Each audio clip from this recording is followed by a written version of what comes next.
Hi and welcome to the third lesson about investment funds. In this lesson we will look at mutual funds, and with mutual funds other key investment fund concepts.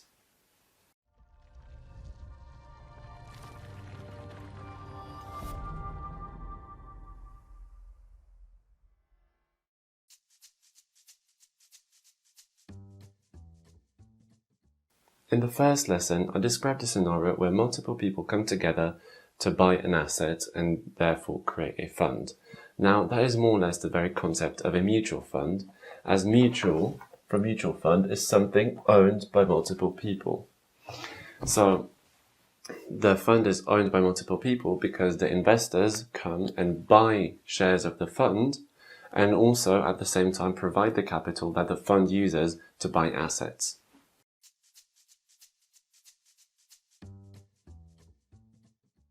Before we get deeper into the topic of mutual funds, I want to explain a concept that is key to all of the investment funds, and that is the net asset value, or NAV for short. And the NAV is total assets minus total liabilities. Now the total assets would be all the capital the investment fund has and it invests, and the liabilities would be, for example, the debt that it owes. Now, a second key concept directly related to the net asset value is the net asset value per share, and that is simply calculated by dividing the net asset value by the total amount of shares issued. So to give you an example, if a fund is worth a net asset value 1 million, 1 with 6 zeros, and there's 2 shares outstanding, normally it's a lot more, then your net asset value per share would be 500,000. NAV per share. Now the net asset value is such an important concept because it shows you what a fund is really worth. Because a total assets is everything the fund owns, and that will be the fund's worth, but then you've got to discount from it all the liabilities, which in a fund is mostly debt, and you've got to discount all the debt, all the future debt, to find out how much the fund is really worth, because if it has 500,000 of debt and it has 1 million of assets, then it won't be worth 1 million because the fund still has to pay 500,000 in the future. And the net asset value per share is just as important because it shows you how much of that value from the fund you get for buying one share. So there, you would get the value of 500,000 no matter what currency if you bought one share of the fund.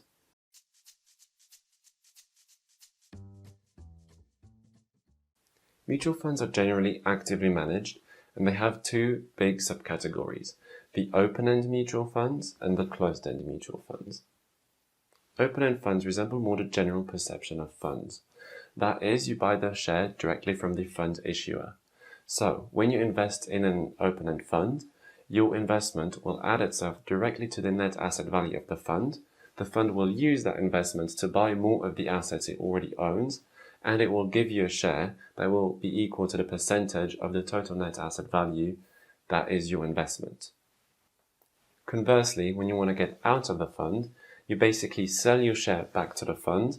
They will sell assets in the value of the shares you sold them back, and they will pay you out the money. To visualize it a bit better and to make it more understandable, I've drawn it out for you. So let's imagine you have a fund which has a net asset value, to oversimplify it, of 4 something. And now there's 4 shares issued and each is worth 1. So the net asset value per share would be 1 because you divide the net asset value by the amount of shares, which would be 4 net asset value divided by the amount of shares, there's 4 shares, which is equal to 1. And now, as I said, if somebody wants to come and buy into the fund, all that happens is that there comes a new person gives the fund 1. The fund issues a share with a net asset value per share of 1. And the total net asset value, of the fund will be 5. And the net asset values per share will stay the same because it will be 5 shares and the net asset value will be 5, so it will still be 5 divided by 5, which is equal to 1. And if you want to sell out, it's the same process in the other way. Now the last piece of the puzzle missing for your understanding of open-end mutual funds is how the share price is determined. So let's imagine the fund has a net asset value of 5 and there's 2.5 in asset A. So they own 2.5 of asset A and they own 2.5 of asset B. Now, those assets are on the market and everyone can buy them. So, during trading hours, they will fluctuate.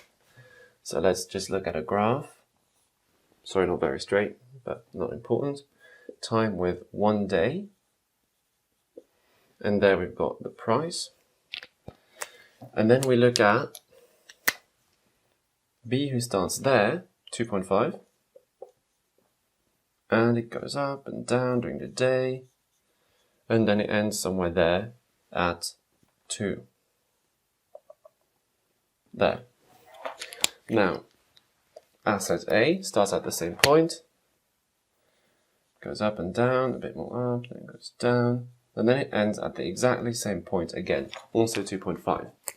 So then the net asset value of the fund will not be worth 5, but will now be worth the new 2 for B, so it'll be 2 for B, still 2.5 for A, 2.5 plus 2 is 4.5, so the new net asset value will be 4.5.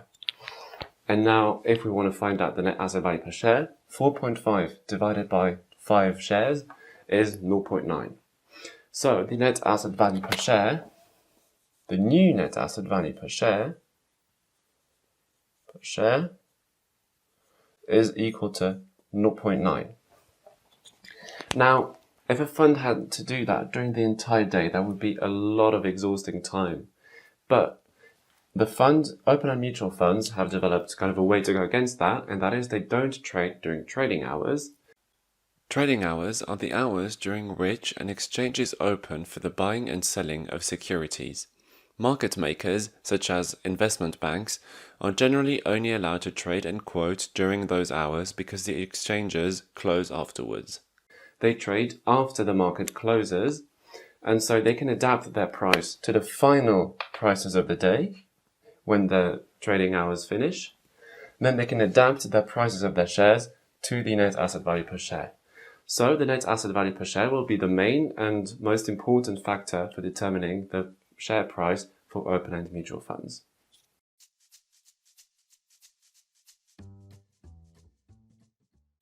Closed-end funds are quite interesting as they are not like most funds where shares are bought directly from the fund. Closed-end funds issue shares once at the IPO for a set amount of capital. An initial public offering, or IPO, marks the first time a private company sells their shares to the public. Initial because it's the first time, public because a private company sells their shares to the public and therefore becomes public, and offering because they offer a percentage of their company in shares so that they can raise capital from the investors who buy the shares. That also means the company will get listed on a stock exchange. And they don't issue or buy back any shares anymore. So, shares from closed-end funds can only be traded on exchanges between two investors. Now to compare with what I did there with open-end funds, we'll do the same with closed-end funds. So we have the same thing, well, that's the amount of shares, or that's just the shares. I hope you can read that. And that's the net asset value.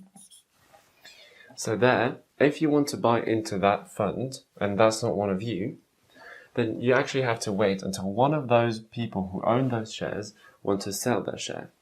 And then once that happens, the share is sold on an exchange for E. One guy goes away with money, and you come in and you're the new owner of that share.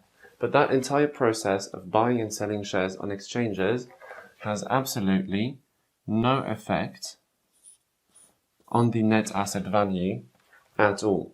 The only way the net asset value of a closed-end fund will change is through that, and the fact that closed-end funds can only be traded between investors on exchanges means that they are also available for trading during trading hours and not after hours like open-end funds.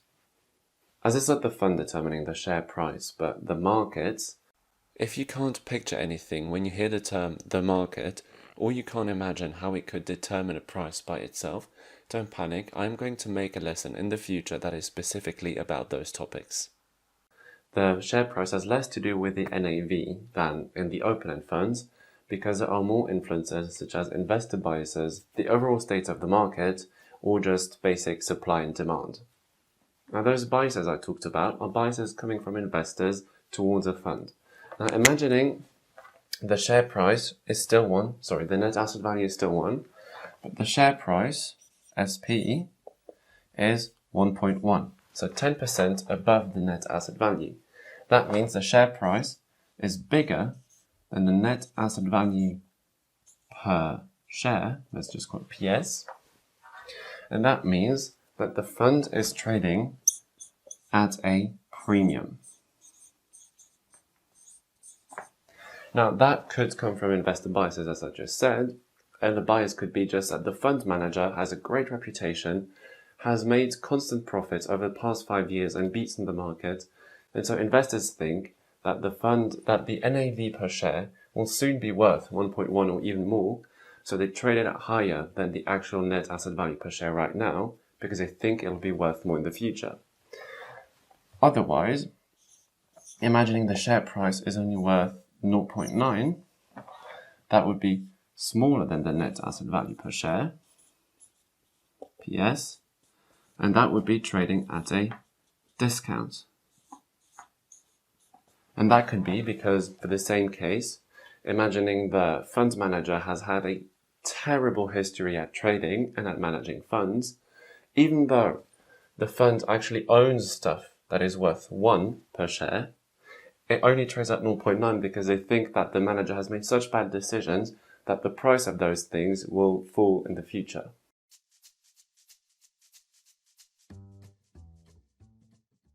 Since investors in an open-end fund can check out any time, the fund always has to keep a bit of cash on hand in case many investors pull out at once, and that means they can't invest all of their capital, which means that there's less growth potential.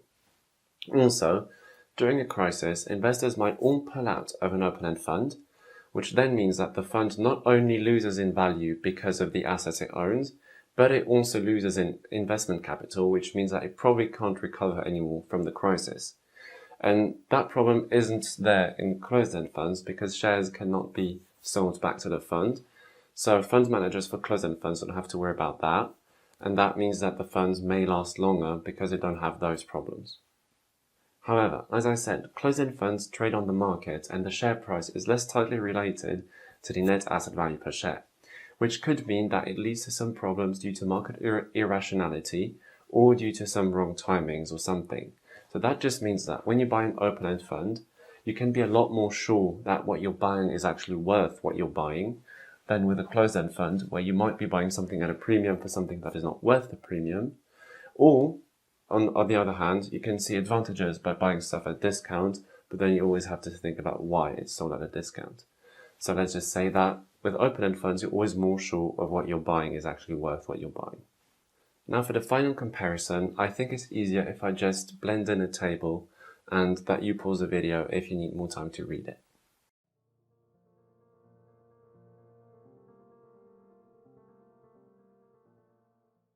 As always, thank you so much for watching this lesson all the way to the end, and I would appreciate it very much if you shared it with anyone who you think might be interested in this course. And I'll see you very soon in the 4th lesson about investment funds.